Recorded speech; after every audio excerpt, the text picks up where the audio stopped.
Hey there, everybody. This is Ben Goldman here with Penn Media Inc., and I am here with Lacy Johnson. Now, Lacy is running for Minnesota's 5th Congressional District against current Representative Ilhan Omar. So, Lacy, how are you doing today?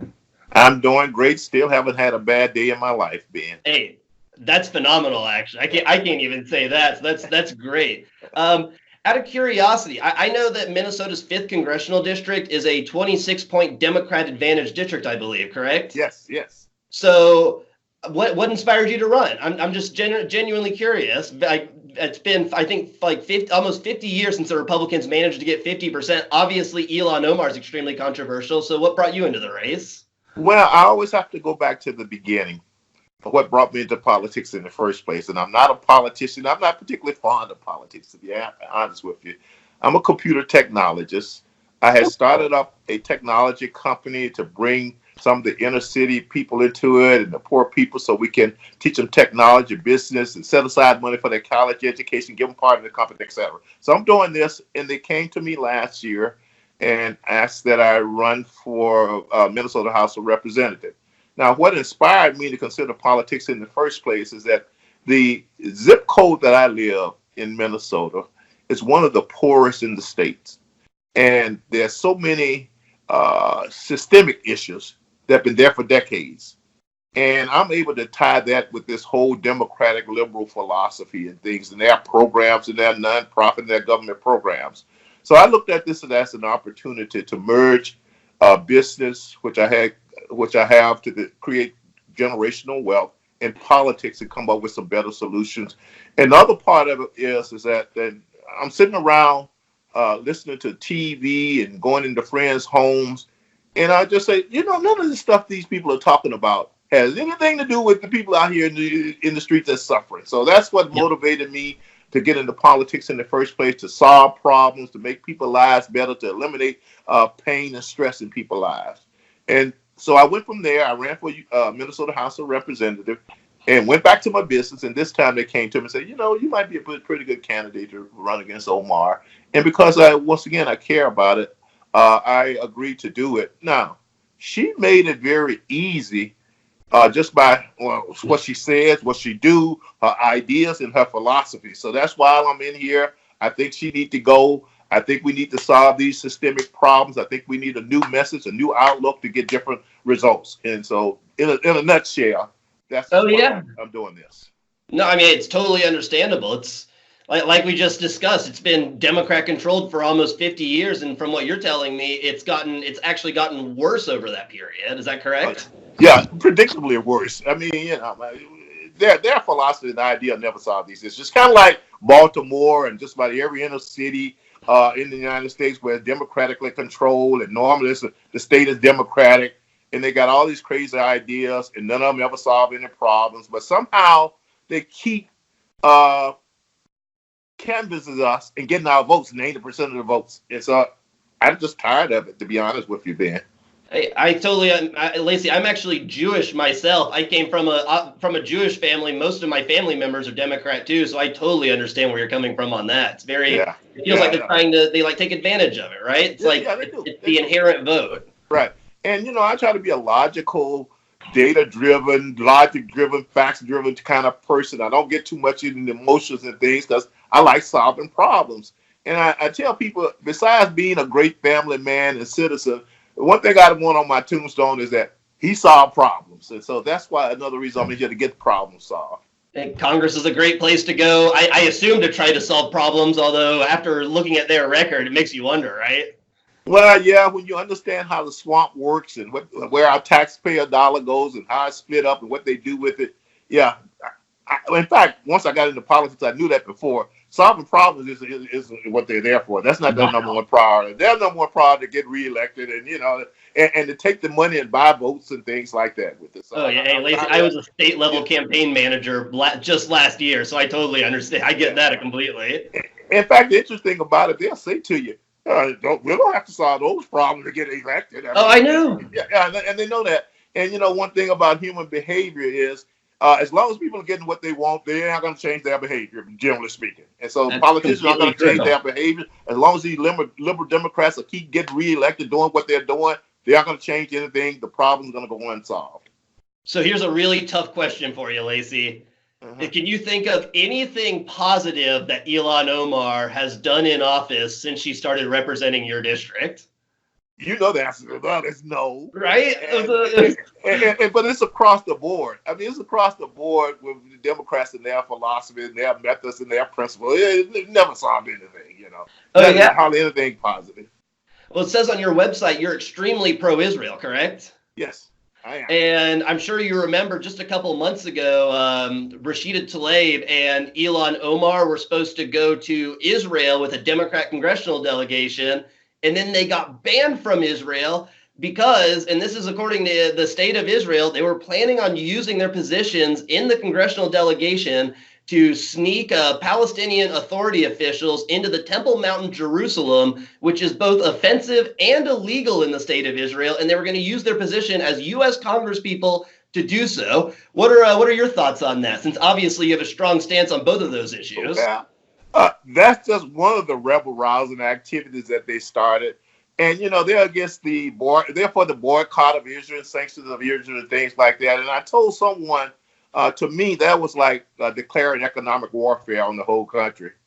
And no country is going to let someone who's declared war on them into their country. Yeah. But I also said that since she's an open borders type of philosopher, she probably should try to sneak into Israel and see how that goes. God, that's true. You know? Well, they even they were going to let Rashida Tlaib in to meet her grandmother after they kicked her out. And then she turned him down again after like pleading with him. She turned him down again, and Elon defended her on it. Yeah, and you know, I had grandmothers like we all did, and if it was really about seeing my grandmother, I wouldn't let politics and that type of stuff stop me from doing it. But you know, one thing about the Democrats, what they're doing right now, they just stick together with this silliness and their narrative. Yeah, and they sacrifice anything to stay together on the narrative. Well, this is actually a conveniently timed interview, too, because I think 10 minutes ago, the Democrats announced that they're going to proceed. They're going to go on ahead on Thursday and vote on moving forward on impeachment proceedings against Trump in the House. Do you have any thoughts on that? Well, yeah, and I just heard that. And, you know, when you listen to the news, you have to listen to every word carefully. And listening to it carefully, I'm not sure this is the impeachment vote, except it's going to be a vote on the procedures, and which might be one step short.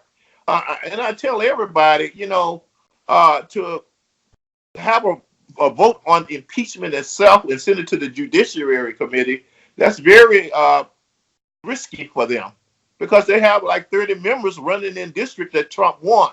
And so my thing is, until they prove me differently, they want to give the appearance of impeachment without going through the vote in the formal process. So that member have to go on record, number one. And number two, once they vote, it goes to the Senate and it's out of their control. The narrative is out of their control. So I'm kind of skeptical that they will ever give it up because this is convenient for them, especially when they have the mainstream media with them and putting out all this propaganda that they're trying to put out. Oh yeah. Well, do you think this new impeachment this little, I guess it's kind of more of a stunt from what you're saying than anything else, but do you think their new announcement today has anything to do with the fact that Trump announced yesterday that the United States forces had killed ISIS leader Abu Bakr al-Baghdadi? Oh yeah, you know how that goes. And you're trying to get it off the front page, and so they're trying to get that out, anything positive off the front page. But with them, they found negative, of course, in him killing the terrorists. You know, they always find something to pick on. Yeah, so I'm quite sure it's related to that. Yep, and let's talk a little about a couple of your policies you're working on as well. I noticed that you focus a lot on economic empowerment, specifically the Trump's economic empowerment zones. Can you tell me a little bit about those and any intentions you have on expanding those or working around them or anything like that? Yeah, well, one thing I like about the empowerment zone is that it leverages the philosophies and principles of the free enterprise system. It's not some government kind of program and nonprofit. At the same time, when the last administration was here, they had something called the achievement zone, which they've thrown like $50-60 million into, and you don't see any difference. And one of the reasons I'm running is because I want people to know those type of government programs and nonprofit programs are never the answer. They're just throwing money down a black hole. Of And course. so what the Opportunity Zone does is that it encourages, incentivizes investors to invest in for-profit businesses. And one of my pet peeves is we need technology businesses that compete internationally on the global level. And once again, as far as messages, we need to appreciate the value of competition. And I tell everybody in these communities, these depressed communities, if we think we're going to ever get our just dessert without competing in the international business market, it's not going to happen. So I really support the Opportunity Zone, but I'd like to look at things too, like some type of incentive for venture capitalists to support businesses certain of these Opportunity Zones. So I'm looking at other type of economic type things that we can implement that, once again, leverages the free enterprise system to help us get this done. Now, once again, just to repeat, what these businesses do is they allow community people to have stake in them and create wealth and things like that. And that's what we need to alleviate the generational poverty. The for-profit and government program, all it does is from each year to the next hand you out some money. It is basically giving you fish instead of teaching you how to fish. And so they have to do that every year, every generation. And what it ends up doing is keeping us dependent on it and keeping us in poverty. So that. Once again, it started with the Opportunity Zone. I think it's a very ingenious program to help us get out of this situation that we're in. Oh yeah, well, what you're talking about actually reminds me a lot of Benjamin Franklin had a program he liked to do with that in his local community too, where he basically would get other business owners that cared about the community together, and they would come together and figure out ways to invest and promote other businesses that may not have been in their like specific group yet to try to help the community grow. Sounds that's a lot like what you're talking about. Yes, and once again, and one of my pet peeves is whenever they look at solving issues in our community, they look at it as a handout. And what it says to me is that they don't appreciate the human capital in our communities. They don't appreciate the intelligence, the work ethics and things in our community. They don't believe that we have Bill Gates and Larry Jacobson and people like that, Jeff Bezos in our community.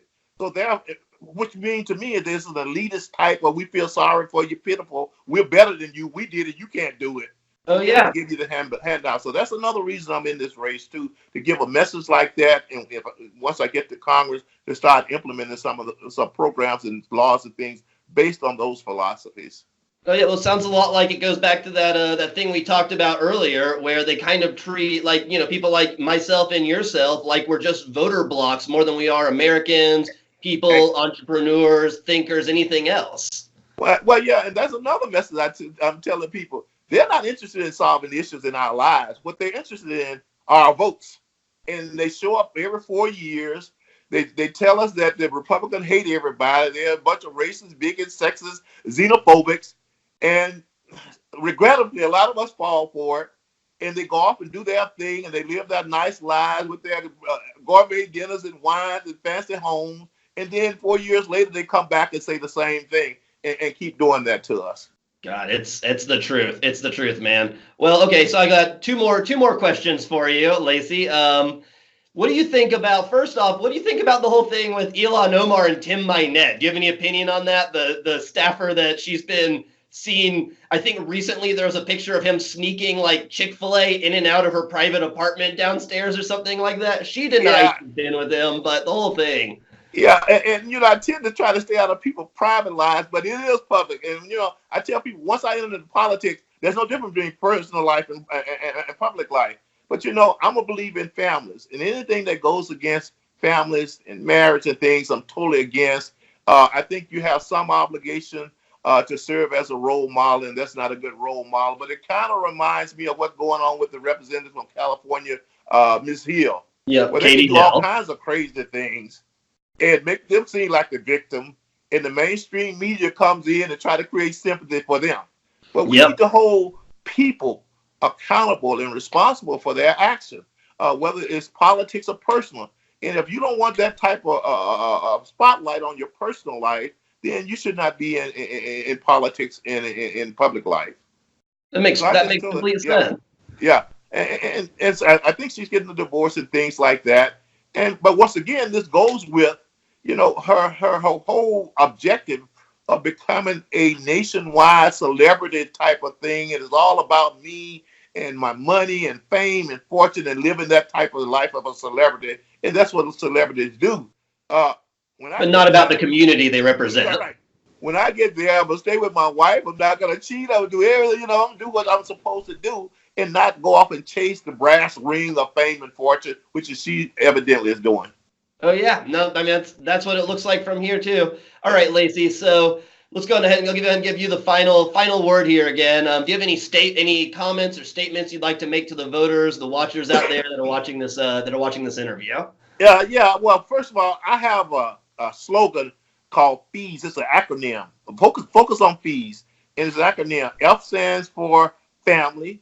The first E stands for education. The second E stands for economics. And the fourth E stands for spirituality. Now, we've talked about the first three, but the spirituality part, I always tell some people that it really, to me, it's not about religion per se. It's about understanding that you're a part of a whole, whether that's a family or a city, a community, or whatever, a state, a country, and that your needs are not the number one priority. You have a responsibility towards that, and you have a responsibility to act ethically and morally and things like that. So that's my basic focus in my campaign. The other part of that is that she's raising a lot of money, Ben, and I'm going to need money to compete with her. And people can go out to my website and donate. It's lacyjohnson.com. Go out to the website, donate, look at the issues I put out there so far. I'm working on a more detailed set of issues and some other things. But mainly, I just need your support to get this done. Yep, I'm hoping for you, Lacy. I'll definitely get this out there and make sure people get it and make sure people see the website and have a chance to donate. It was wonderful speaking to you today. Again, this is Lacy Johnson. He's running for Minnesota's 5th Congressional District. Thank you very much for coming on the show, and hopefully we'll get to speak again soon. It was great speaking to you. Same here. Sounds good. You have a good one, Lacy. All right.